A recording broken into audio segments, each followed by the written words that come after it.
vlookupని use చేసుకుని మనం ఒక షీట్లోని డేటాని ఇంకో షీట్లోకి తెచ్చుకోవచ్చు. మనకి vlookup యూజ్ చేయాలంటే కంపల్సరీ 2 షీట్లు ఉండాలి. 2 సపరేట్ ఎక్సెల్ షీట్లు, ఏ అనే ఎక్సెల్ షీట్ ఒకటి, బి అనే ఎక్సెల్ షీట్, అన్నమయ్య ఒకటి, కడప ఒకటి, ఇట్లా 2 షీట్లు అయితే ఉండాలి. ఇప్పుడు మనం అన్నమయ్యలోని నేను ఆల్రెడీ డేటా సబ్మిట్ చేస్తున్నా కాబట్టి అందులో ఒక షీట్ని తీసుకుని దాంట్లో యొక్క ఎల్జిడి కోర్స్ని ఎల్జిడి కోర్స్ని మనం కంపేర్ చేసుకున్నప్పుడు విలేజ్ నేమ్ యూజ్ చేసి ఒకసారి, నెక్స్ట్ వచ్చేటప్పుడు ఎల్జిడి కోడ్ యూజ్ చేసి ఒకసారి చూసుకున్నాం. ఇప్పుడు షీట్ అయితే తీసుకున్నాం కదండి, దీంట్లో మనకి కంపల్సరీగా ఒక కామన్ పాయింట్ అయితే ఉండాలి. 2 షీట్లలో మనకి కామన్గా వచ్చిన పాయింట్ అంటే ఇప్పుడు ఎల్జిడి కోడ్ని బేస్ చేసుకున్నాం అనుకుంటే ఎల్జిడి కోడ్ అన్నది కామన్ పాయింట్ అయి ఉండాలి కంపల్సరీ. లేదు మొబైల్ నెంబర్ని బేస్ చేసుకుందాం అనుకుంటే 2 షీట్లలో కంపల్సరీగా ఒకే రకమైన మొబైల్ నెంబర్ ఉండాలి. అట్లాగే నేమ్ అయితే మనం బేస్ చేసుకోలేమండి. 99% నేమ్ అన్నది ఇప్పుడు కూడా కరెక్ట్ ఉండదు. కాబట్టి ఏదైనా యూనిక్ ఐటమ్ అన్నది మనం సెలెక్ట్ చేసుకోవాలి. యూనిక్ ఐటమ్స్ అంటే మ్యాక్సిమం మొబైల్ నెంబర్స్ కానీ, లేదంటే ఎల్జిడి కోర్సు, లేదంటే ఆధార్ నెంబర్స్, ఇలాగా ఏదైనా యూనిక్ ఐటమ్ అయితే మనం ఈజీగా vlookup అన్నది తప్పు లేకుండా చేయొచ్చు. ఇప్పుడు ఇందులో మనం నేను విలేజ్ నేమ్ తీసుకున్నాను, ఎందుకంటే మనకు ఆల్రెడీ స్టేట్ వాళ్ళే డేటా ఇచ్చి ఉన్నారు కాబట్టి దాన్ని బేస్ చేసి విలేజ్ నేమ్ తీసుకుంటే మనకి ఎక్కడెక్కడ ఎర్రర్స్ వస్తే చూడండి ఒకసారి.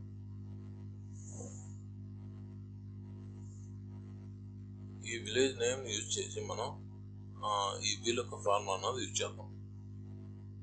ఇప్పుడు ఇందులో ఎల్జిడి కోర్స్ దాంట్లో నేను విలేజ్ నేమ్ అన్నది సెలెక్ట్ చేసుకుంటున్నాను.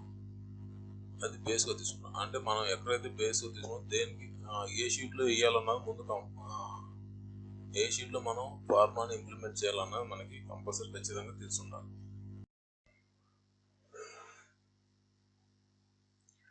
మనం ఈ షీట్లో vlookup ఫార్మాని ఇంప్లిమెంట్ చేద్దాం. ఇక్కడ ఫార్మాని vlookup అన్నది క్లిక్ చేయగానే మనకి ఇట్లా బాక్స్ ఉన్నది ఓపెన్ అవుతుంది, డైలాగ్ బాక్స్. ఇందులో ఫస్ట్ లుకప్ వాల్యూ అన్నది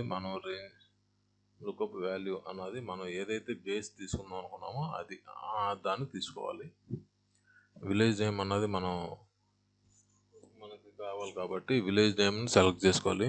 ఆ కాలం మొత్తాన్ని సెలెక్ట్ చేసుకోవాలి. కంట్రోల్ షిఫ్ట్ డౌన్ యారో అన్నది క్లిక్ చేస్తే మొత్తం కాలం మొత్తం సెలెక్ట్ అవుతుందండి. అట్లాగే నెక్స్ట్ టేబుల్ అరే, రెండో షీటు. టేబుల్ అరే వచ్చేటప్పటికి రెండో షీటు.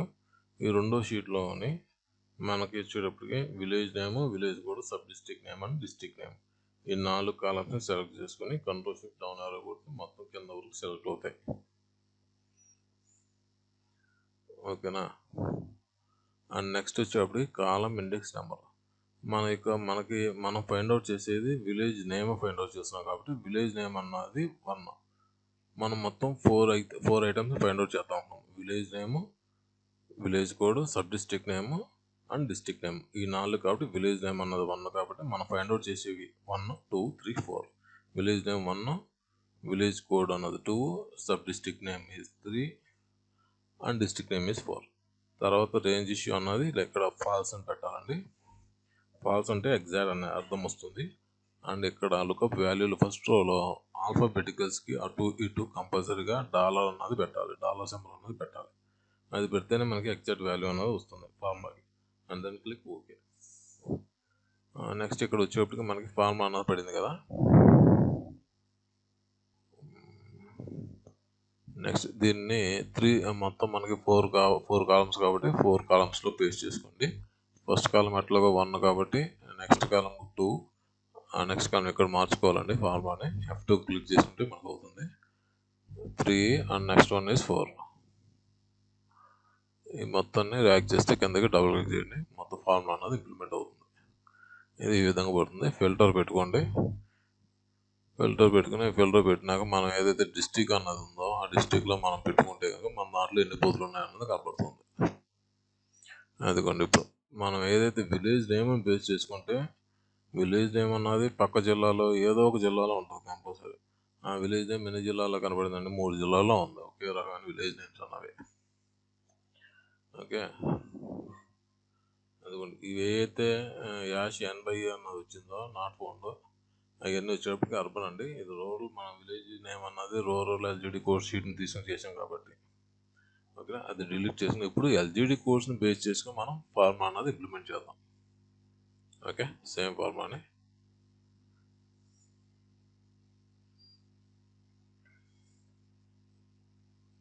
ఇప్పుడు మన ఎల్జిడి కోడ్ అంటే ఇప్పుడు విలేజ్ కోడ్ అన్నది మనకి ఫస్ట్ ఉండాలి. మనకి ఏదైతే బేస్ చేసుకుందాం అనుకున్నామో అది వచ్చేటప్పటికి ఇప్పుడు ఫస్ట్ ఉండాలండి రెండో షీట్లో. మన ఫస్ట్ షీట్లో ఎక్కడున్నా పర్వాలేదు అది, కానీ రెండో షీట్లో మాత్రం టేబుల్ అరేలో వచ్చేటప్పటికి ఏదైతే బేస్ ఉన్నది ఉందో అది మాత్రం ఫస్ట్ కంపల్సరీ ఉండాలి. దాని తర్వాత మిగతా వాల్యూస్. ఒకవేళ అది విలేజ్ కోడ్ అన్నది లాస్ట్లో ఉందనుకోండి, నీకు దాని తర్వాత ఏమీ లేవు అంటే మనకు ఫార్ములా పడదు. దాన్ని తీసుకొచ్చి ఫస్ట్లో వేసేయడం సీరియల్ నెంబర్ తర్వాత, ఆ విధంగా అనమాట. ఫస్ట్ లుకప్ వాల్యూ విలేజ్ కోడ్ని తీసుకున్నాం మనం. నెక్స్ట్ వచ్చేటప్పటికి టేబుల్ అరేలో వచ్చేటప్పటికి village code, village name, district name and sub district name తీసుకున్నాం. Column index 1, range false and dollar symbols పెట్టాలి. మనకి ఇందులో మనకి ఐడెంటిఫై చేయాల్సింది ఏంటంటే అంటే కంపల్సరీగా బేస్ వాల్యూ అన్నది ఏది తీసుకున్నాం, బేస్ అన్నది కామన్ పాయింట్ అన్నది తెలిసి ఉండాలి. నెక్స్ట్ వచ్చేటప్పుడు కంపల్సరీ 2 షీట్లు ఉండాలి. ఒక షీట్లో అయితే ఫార్ములా ఇంప్లిమెంట్ అవ్వదు, ఒకే షీట్లో వేద్దామంటే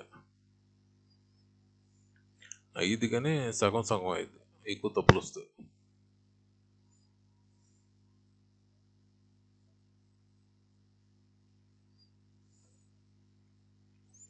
మనకి ఎల్జిడి కోడ్ 1 వచ్చింది. ఇక్కడ వచ్చేటప్పటికి విలేజ్ నేమ్ 2 వేసాము, అందులో వచ్చేటప్పటికి సబ్ డిస్ట్రిక్ట్ నేమ్ 3 వేసాము, లాస్ట్ వచ్చి డిస్ట్రిక్ట్ నేమ్ 4 వేసాం. ఓకే, కాకపోతే మీరు పైన చెక్ చేసుకోవచ్చు. డబుల్ క్లిక్ చేస్తే మొత్తం అంతా కింద సెలెక్ట్ అయింది. అండ్ నెక్స్ట్ ఫిల్టర్ పెట్టి చూసుకుంటే ఇందులో అసలు మనకు బూతులు ఉండవు, ఎందుకంటే మనం కోడ్లన్నీ కరెక్ట్గానే వేసాం కాబట్టి ఎల్జిడి కోర్స్ అన్నది ఓన్లీ అన్నమయ్యకే వచ్చింది. ఓకే, ఈ విధంగా వేసుకోవాలి.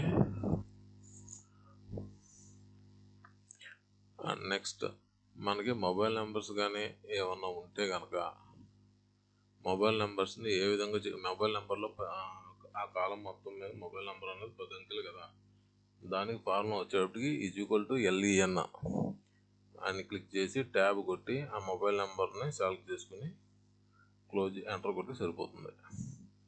అప్పుడు మీకు ఆ సెల్లో ఎన్ని అంకెలు ఉన్నాయన్నది వస్తుంది. అంటే మొబైల్ నెంబర్ కానీ అక్షరాలు కానీ ఏదైనా సరే ఎన్ని అంకెలు అంటే ఇప్పుడు మనకు ఆధార్ నెంబర్ అన్నది 12 అంకెలు ఉన్నాయో లేవో అన్నది చెక్ చేయాలి, లేదా మొబైల్ నెంబర్ అంకెలు 10 అంకెలు ఉన్నాయో లేవో అన్నది చెక్ చేయాలనుకోండి LEN అండ్ మనం ఏదైతే మొబైల్ నెంబర్ సెలెక్ట్ చేసుకోవడం ఎంటర్ కొట్టి సరిపోతుంది. డబుల్ క్లిక్ చేసి కిందకు వచ్చేస్తుంది ఫార్ములా.